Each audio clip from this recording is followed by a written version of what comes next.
All right, guys, welcome to another installment of Culture by the Uncultured. We are your hosts, Sam, Sunny, and Taylor B. Today, it's going to be a little bit different. We're starting a new segment called Anime by the Uncultured. So we're just going to focus in on, nerd-related topics. And today's topics, for example, is going to be all about My Hero Academia. I don't know if you can see that. It's Deku. New episode just dropped last Sunday, Saturday, something like that. And I'm a manga reader, not to say I'm a manga elitist or anything like that, but I am definitely aware of what's going on and what's going to happen very soon. What are your guys' thoughts about the newest episode? In regards to what? What about it? So let's start off with, what do you guys think about Lemillion and his relationship with Deku? Well, seeing how you spoiled like some of the shit for me before by like me and DJ and your little group popping spoilers, I wasn't necessarily surprised, I can say. But I'm along with the lines with people that Lemillion getting One for All probably would have been a monster of a hero. But it wouldn't have been the series it is. It wouldn't have been as emotional and whatnot unless they went from like young Lemillion when he couldn't control his quirk as well and him training up. But yeah, I think Nada was right. Lemillion probably would have been a really great candidate for One for All. I definitely agree with that personally too, just because I feel like Lemillion's almost basically what Deku would be like in 3 years if he had a quirk and was given the time to master everything. I feel like had Lemillion got One for All, he would just basically be a powerhouse. He would have got it, probably inherited it, and quickly and very rapidly just been able to control it. So he would have been able to phase through things. He would have been able to destroy things. He would have been able to move really fast. It would have just been like, okay, well, that's the end of the show. Not necessarily. I mean, there'd be probably, bigger bads. That's how it works when you have. Yeah, he would have been One Punch Man. He'd have been One Punch Man. It could have worked. My thing is like his quirk by itself could be so fucking deadly. I love One Punch Man. Like he can just phase through.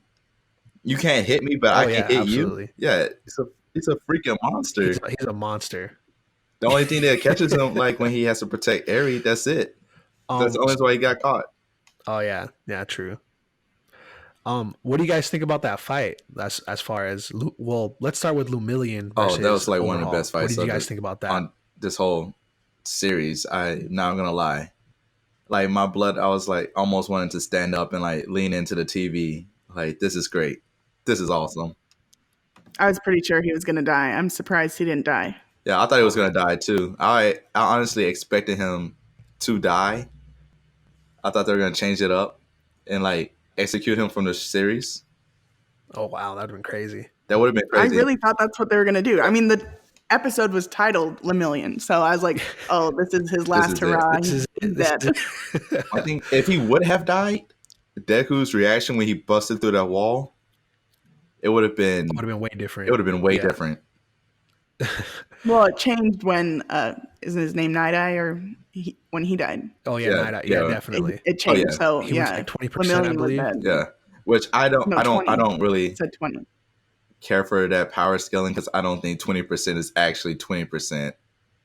Yeah, same here. Yeah. I feel like it's off, even though they said that when he fought Muscular, that broke his threshold so he could go to actually 100%. I still feel like he's not hitting as hard as he should be hitting. That personally, at least, I don't know, but we never even got to see All Might at like 100%, like when he's healthy and everything. So it's hard to really have like a comparison as far as like how strong should Deku actually be, because All Might has never, as far as like even in the manga, All Might has never said like, dang, like you really put out like the power I was putting out or like greater than that or something. He's just never come out and when said that. All Might was fighting that what's it, the one with all the quirks, and Nomu, when he was fighting Nomu, he was like, he's not even at half of what his normal strength was. And it took him 5,000 punches and he could have finished it with 3 back in his heyday. And Deku is nowhere near All Might, even at less than 50%. So we already know that scaling has to be off.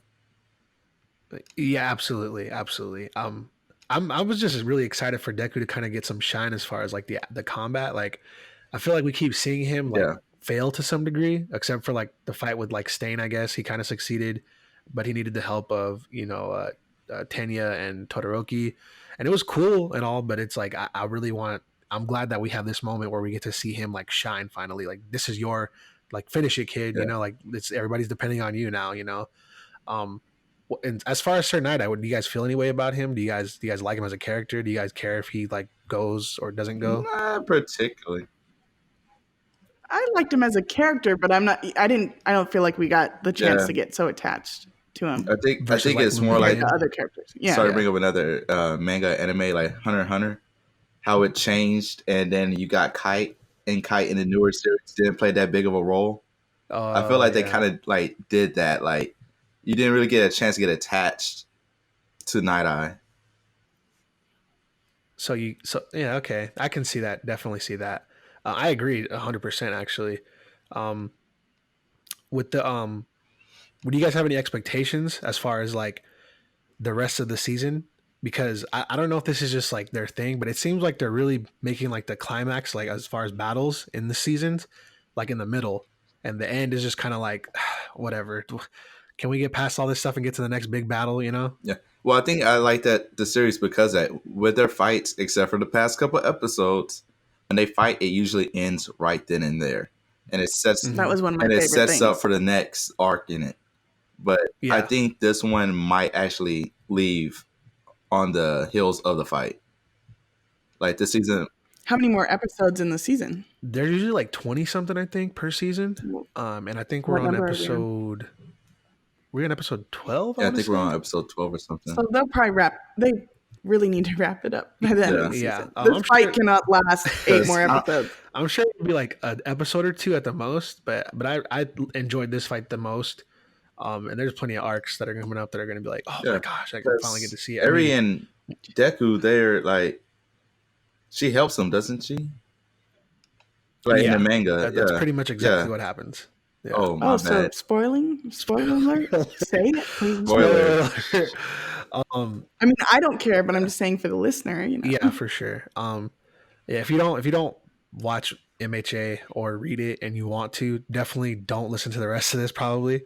But I remember watching or reading this fight like in 2017. That's when I first saw this. So you can imagine how like I'm trying to like place like when we'll see certain things in my mind, and I'm like, dang it, dude, I won't see this until like 2022, you know, like, and there's such good content that's in the show now, and like character development and like just different arcs, and I'm just like, oh my gosh, when can we see this stuff? But you know, I think this was a good adaptation, because even some of the chapters like I peeked at or like you spoiled for me when you sent it to the group chat and whatnot, is they adapted pretty well. Like I think the combat in this is just you know, people make fun of manga readers. Oh, how do you like imagining the fight? It's like, well, this is a fight that you imagine, and it's like, damn, it looks exactly like how I pictured it going on in my head.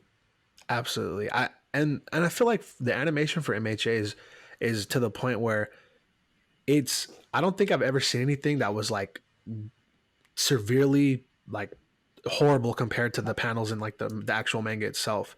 Nothing's ever looked super bad. And then even as far as like adding stuff to the story or like adding little action sequences, it just looks great. It flows really great. It looks good. And I think overall it like any like of the what do they call it, filler, any of that like just helps flow with the story. It just added fun, you know. It's like, all right, cool, like you can't put everything out, you know, like there's gonna be a break here and there somewhere or whatever. Or I know like I think it was last season or 2 seasons ago, they had a filler that helped to extend the story to the movie that came out.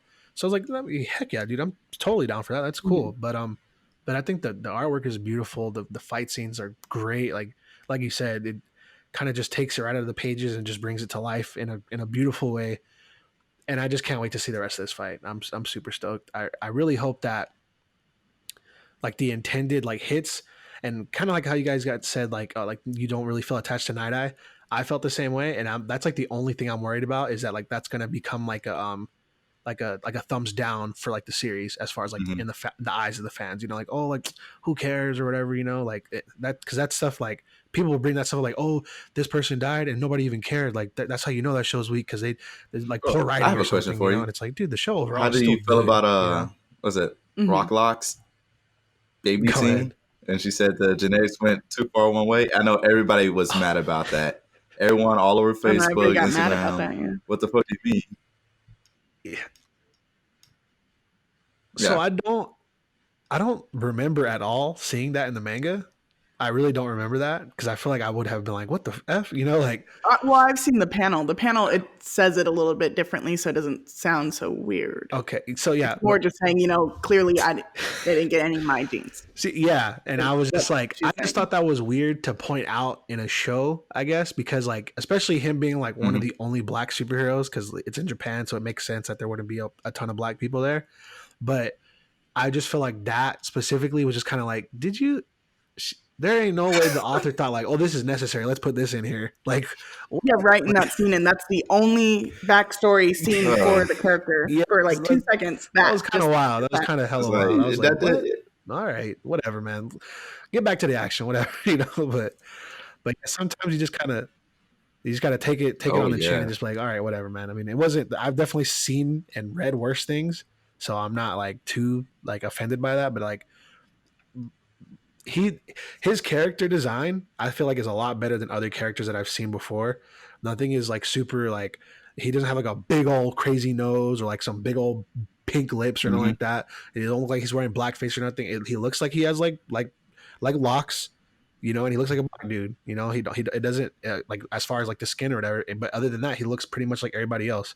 Just has different hair color or different hair texture, I guess you could say, and different skin color. That's it. But there's nothing that's like all these characters look super cool and he looks freaking ridiculous. Yeah.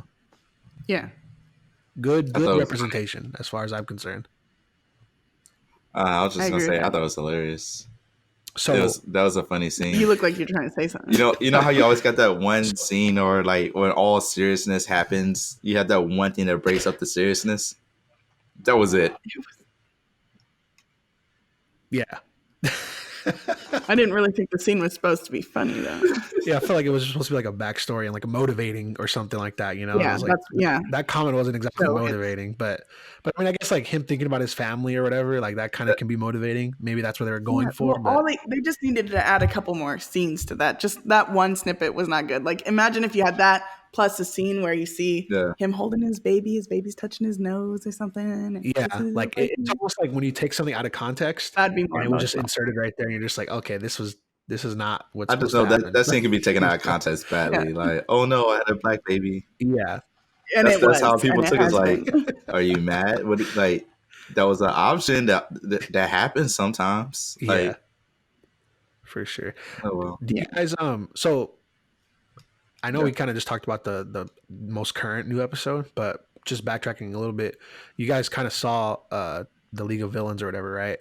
What do you guys think about them as far as like their development and them like kind of working with the Yakuza and all that stuff? Would you guys hope to see them more? Are you guys kind of happy with like the pacing of their character development? No, when I saw Tagada, I was like, oh no, Deku better run because she's coming for that booty, and I was right, but.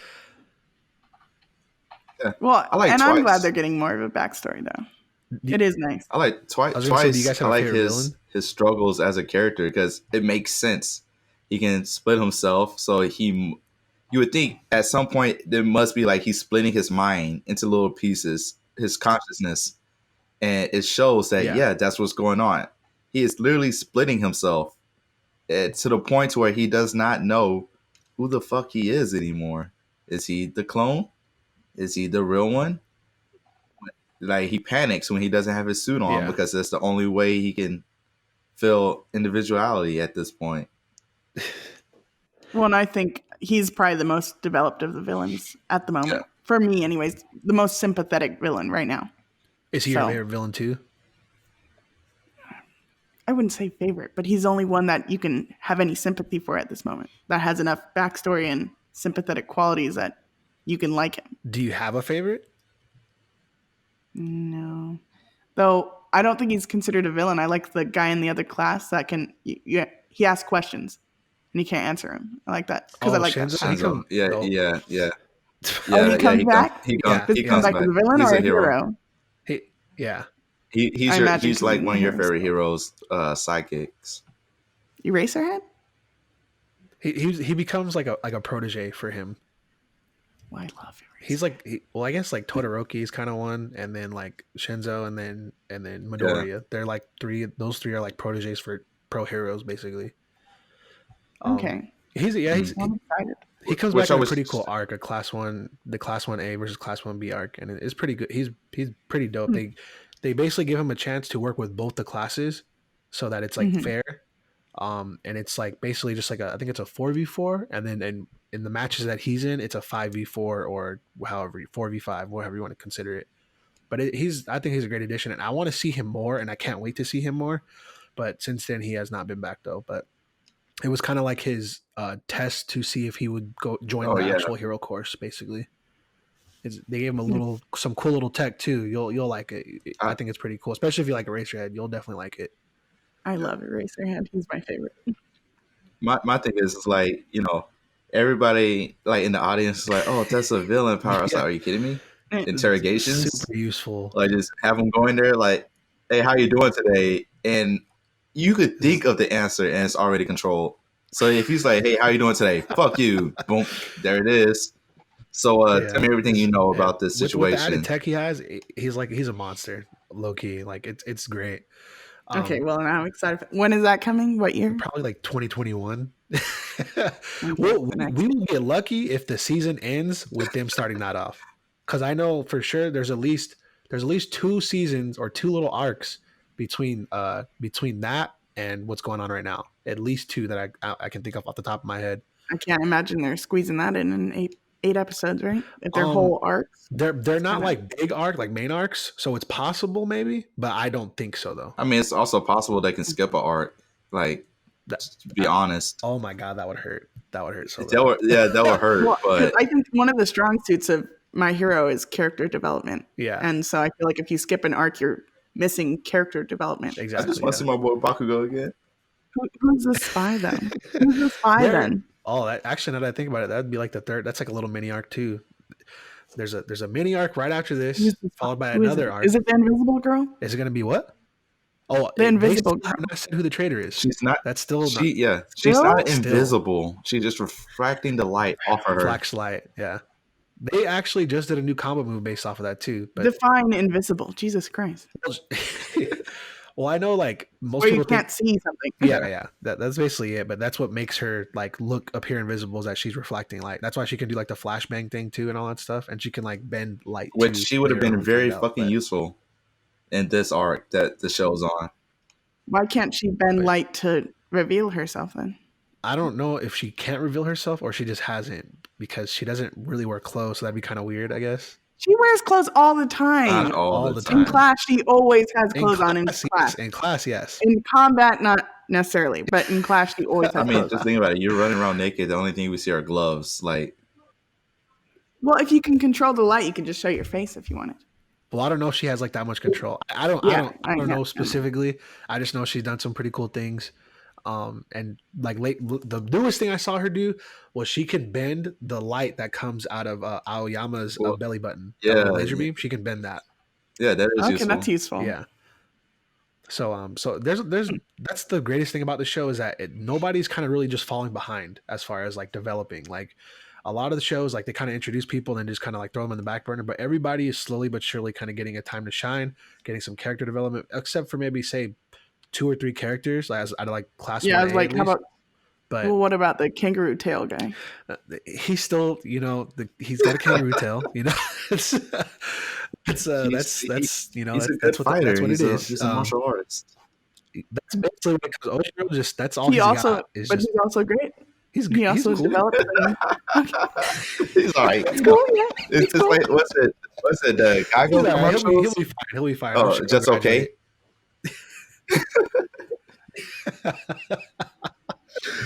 But yeah, I guess just to since I asked you guys what your favorite villain is, I would guess my favorite villain is probably it'd probably be either Twice, I'd say, or Tagashi himself.